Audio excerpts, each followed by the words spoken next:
Hello, my name is Catherine Hundleby. I'm visiting you from the University of Windsor, and I've been asked to talk to you about my research. My research is on feminist approaches to argument, and I'm going to provide for you something of an overview of the work that's been going on in the last couple of decades, but with some of my own takes on the implications of this research. The first thing I want to do before diving into the details is to make clear what I mean by an argument.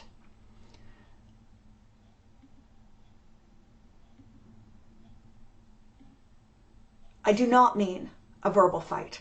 While that is commonly what's understood by the word argue or to argue, and even argumentation sometimes, verbal fights are not what the words associated with argument in other languages mean. They more typically mean the expressing of reasons. That typically means support for logical conclusions. Reasons provide logical support for conclusions. Philosophers tend to demonstrate this or represent this as a premise supporting a conclusion, a premise-conclusion complex. But when we think of an argument as an activity, as a thing we do, it's the expression of reasons. In interpreting it, we may look to make the premise and conclusion complex explicit, but as an activity, it is quite simply the expression of reasons.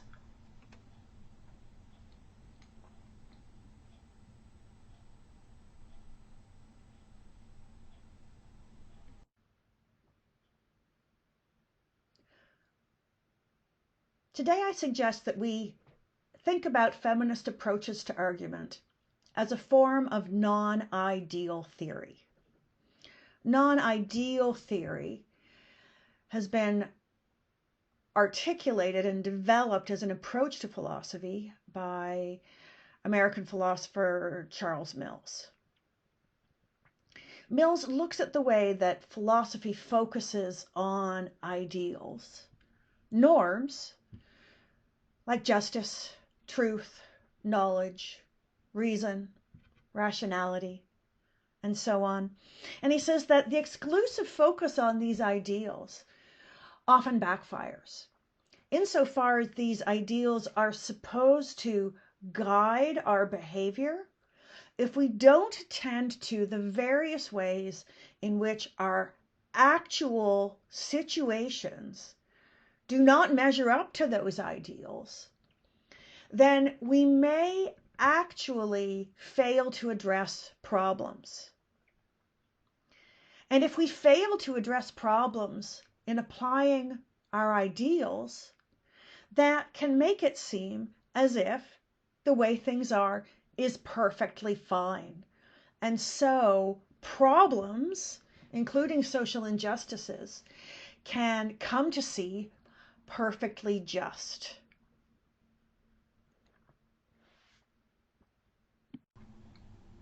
For argumentation, or argument and arguing, there seem to be two non-ideal aspects that come to mind from a feminist perspective. The first is the idealization of aggression and how aggression has been associated with masculinity. The second is how standards for assessing feminist arguments may have been unjust, unfair. And that's because feminist arguments require us looking at non-ideal circumstances. One of the non-ideal aspects of argument in our society is its association with aggression, and in turn the association of aggression with masculinity.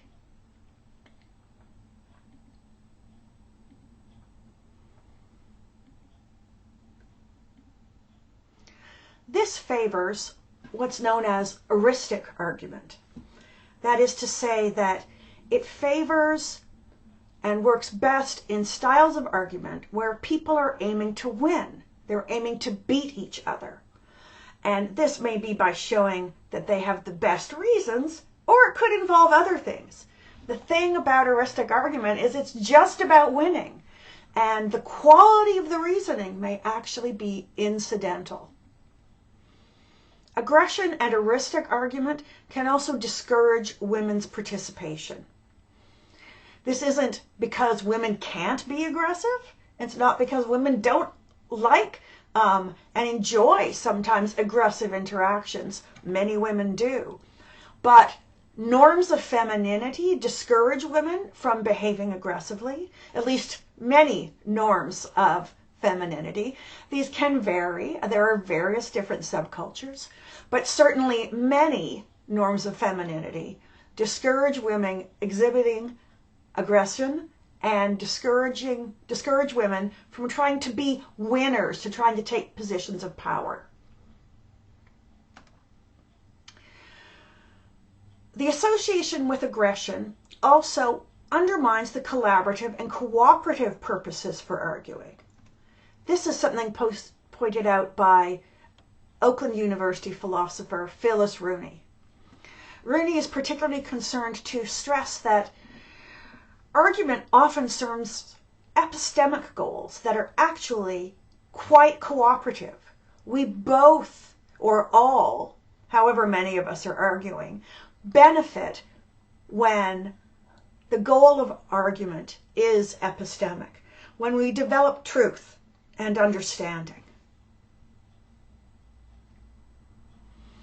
The discipline of philosophy may be hurt too, insofar as this type of aggressive reasoning seems to be characteristic of philosophical reasoning in particular. And there is work on that going back to the early 80s at the very least. So feminist approaches in this way ask us to consider other purposes that argument can serve. It can serve truth in the context of discourses and discussions that we refer to as inquiries. Argument can also serve to help us develop plans of action. This we call deliberation. Argument can help us figure out material exchanges that will be mutually beneficial. This we call negotiation. And of course, we can also use argument to injure each other. That's the form of argument known as the quarrel. These different discussion types, discourse types, are identified by a Windsor philosopher recently passed, Douglas Walton.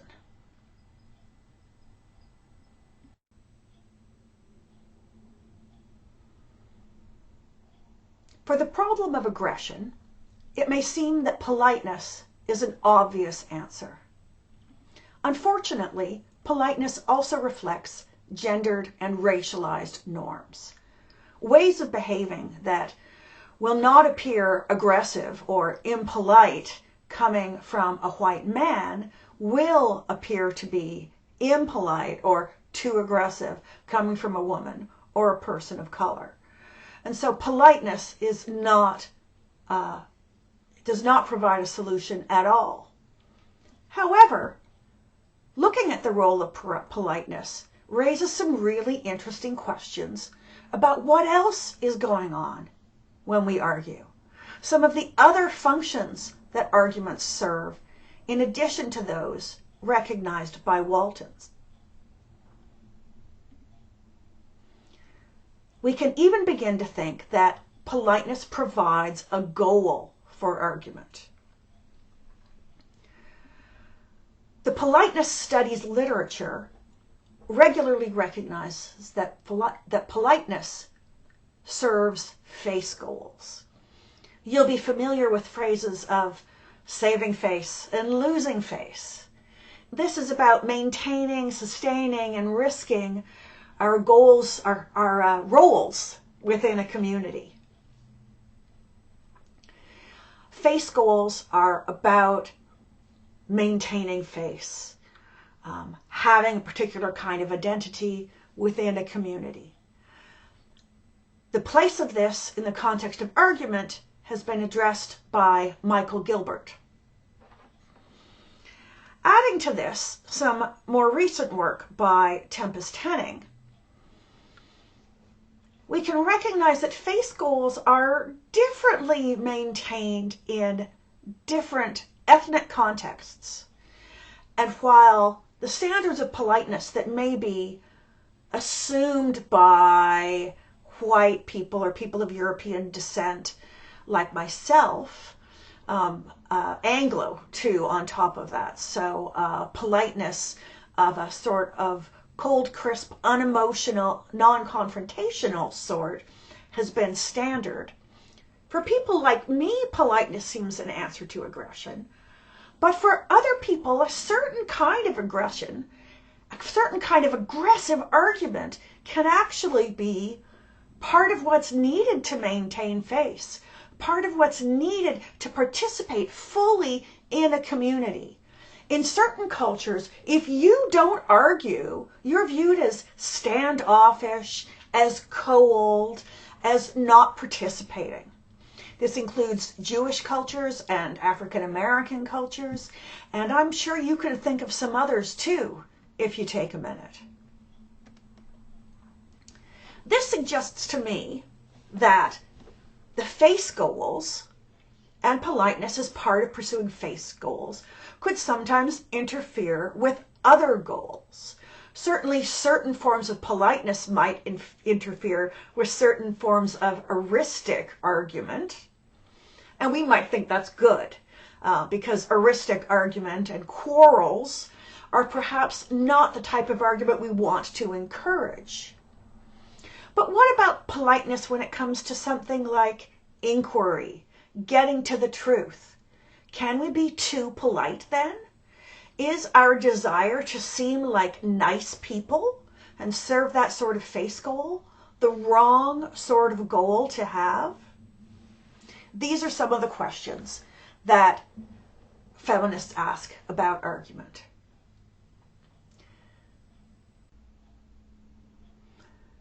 A second aspect of feminist theory of argument that relates to non-ideal aspects of arguing has to do with liberatory arguments. That is, feminist and other arguments that are aiming to recognize the needs for social change and social justice to achieve goals of a more liberated society. The difficulty is that the standards of argument recognized by philosophers and logicians and argumentation theorists and accepted more generally in our culture may not represent well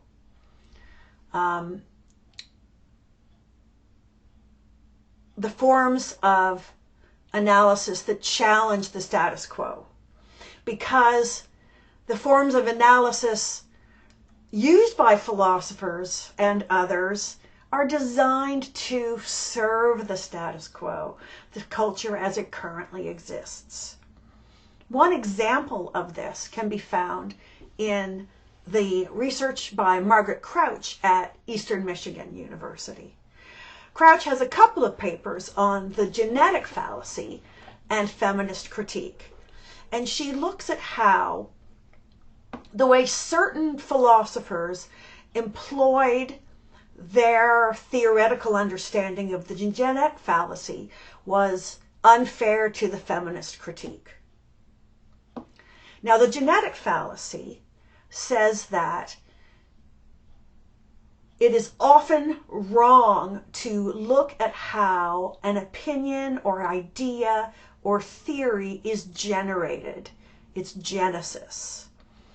So if we look at whether something comes from a religious text, or if, and that therefore maybe we would say it was good, or maybe we would say it was bad, or if we look at something coming from Nazis, say, and therefore say it's bad,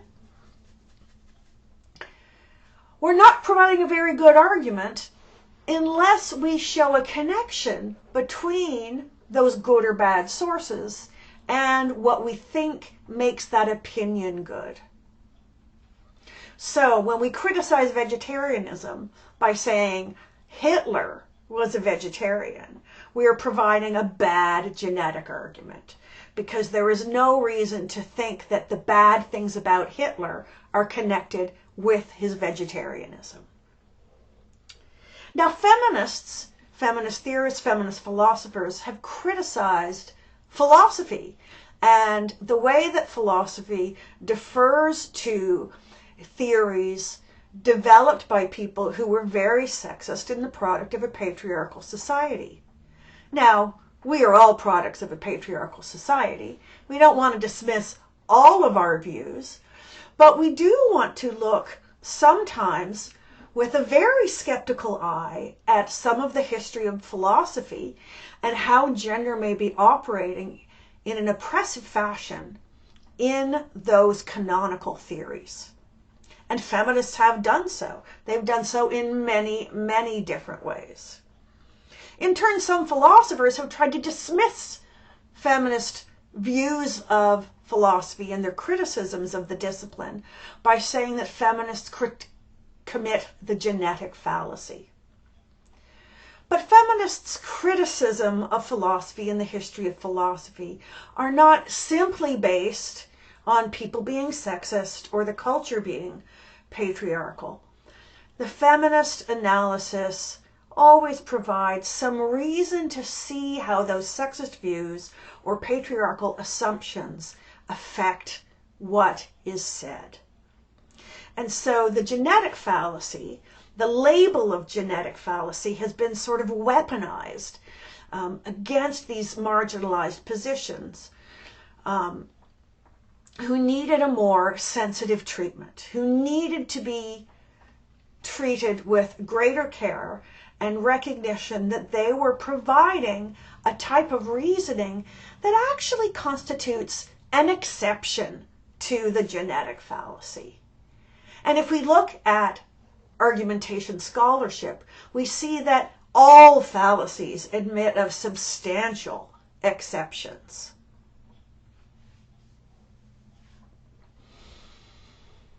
Another problem that arises with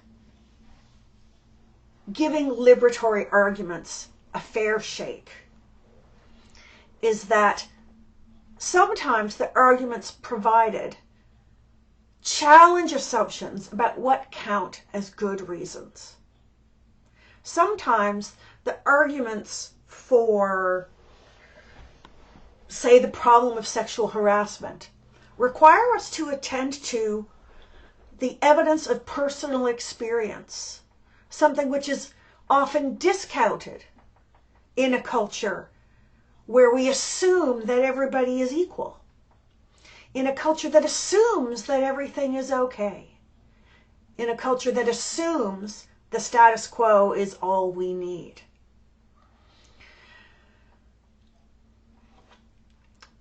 So these are some of the problems with standards of argumentation in our culture as viewed from a feminist perspective.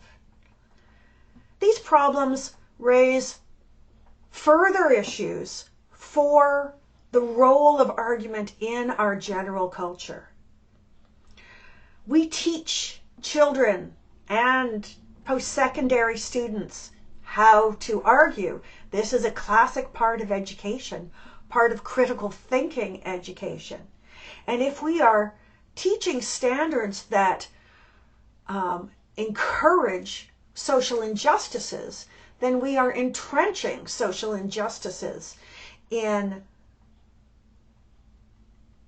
the most basic level of our interactions, in our discussion, in our exchange of reason. And this is important in turn for the operation of democracy, because arguing is fundamental to democracy, and education is fundamental to democracy. Exchanging reasons and learning and having an educated and informed populace, to the extent possible, benefits democracy. And this requires the best standards of education that don't replicate forms of social injustice. It requires us thinking about argument and beginning to develop forms of education in argument that address some of these non-ideal components to the ways that we exchange reasons. To find out more about feminist approaches to argumentation theory, you could see my recently published overview in the Stanford Encyclopedia of Philosophy, and here are the sources that I cited. Thanks for your attention. I look forward to chatting with you.